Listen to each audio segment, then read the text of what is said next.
Salut à tous, c'est Steven, et comme vous venez peut-être de le remarquer sur votre iPhone, votre iPod Touch ou votre iPad, iOS 8.1 est maintenant disponible, donc c'est la première mise à jour majeure d'iOS 8 et on va voir tout ce qu'il y a de nouveau.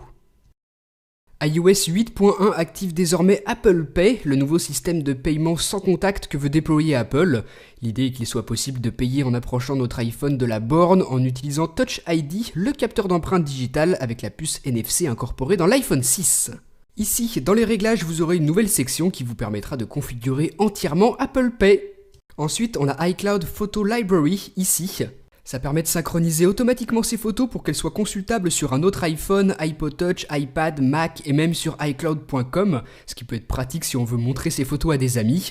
Ce stockage de photos sera décompté de celui que vous avez déjà sur votre compte iCloud. Vous voyez que par défaut, Apple nous offre 5 Go et ensuite si on veut augmenter ce stockage disponible, il faut payer. Voilà, donc ça c'est une bonne petite nouveauté et ensuite quelque chose qui devrait vous plaire, regardez. La pellicule photo est de retour telle qu'elle était sous iOS 7, donc en 8.1, Apple a écouté les utilisateurs et l'a remise. Ensuite, je vous en ai parlé bien plus en détail dans ma vidéo complète de présentation des nouveautés d'OS X Yosemite, le nouveau système d'exploitation pour les Mac. Mais avec iOS 8.1, vous aurez maintenant la possibilité d'envoyer des SMS et d'en recevoir aussi directement depuis votre Mac, pour peu qu'il soit compatible. Donc ça aussi, c'est une nouveauté vraiment excellente. Toujours avec OS X Yosemite, vous allez pouvoir numéroter directement à partir d'une page internet. Par exemple ici, avec un numéro trouvé sur Safari, je peux regarder appeler directement avec mon iPhone. Donc sans forcément toucher au clavier de l'iPhone, il me suffit de cliquer ici et hop, l'appel est automatiquement lancé sur mon iPhone et je peux utiliser le micro de mon Mac pour passer mon appel. Donc ça aussi, ça peut vraiment être pratique lorsqu'on est à la maison. On pose son iPhone dans un coin et tout se passe avec le Mac. Donc c'est maintenant disponible en 8.1 et avec toujours OS X Yosemite sur le Mac. Ensuite, on a Instant Hotspot.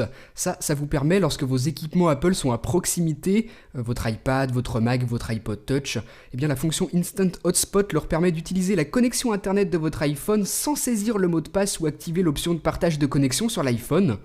Grâce à la connexion Bluetooth et à votre compte iCloud, votre iPod, votre iPad ou votre Mac reconnaît l'iPhone en tant que modem et permet une connexion immédiate, donc ce qui peut être vraiment pratique aussi. Ensuite, en plus des quelques petites retouches esthétiques que l'on retrouvera dans certains menus d'iOS 8.1, on a une nouvelle icône pour iBooks. Donc regardez à quoi elle ressemble maintenant, et par rapport à celle qu'on avait sous iOS 8.0 jusqu'à iOS 8.0.2, vous voyez que c'est un petit peu différent. Donc ça c'est une toute petite nouveauté. Donc voilà pour tout ce que l'on retrouve en 8.1, vous pouvez désormais faire cette mise à jour, surtout qu'elle apporte aussi des correctifs et des améliorations de performance.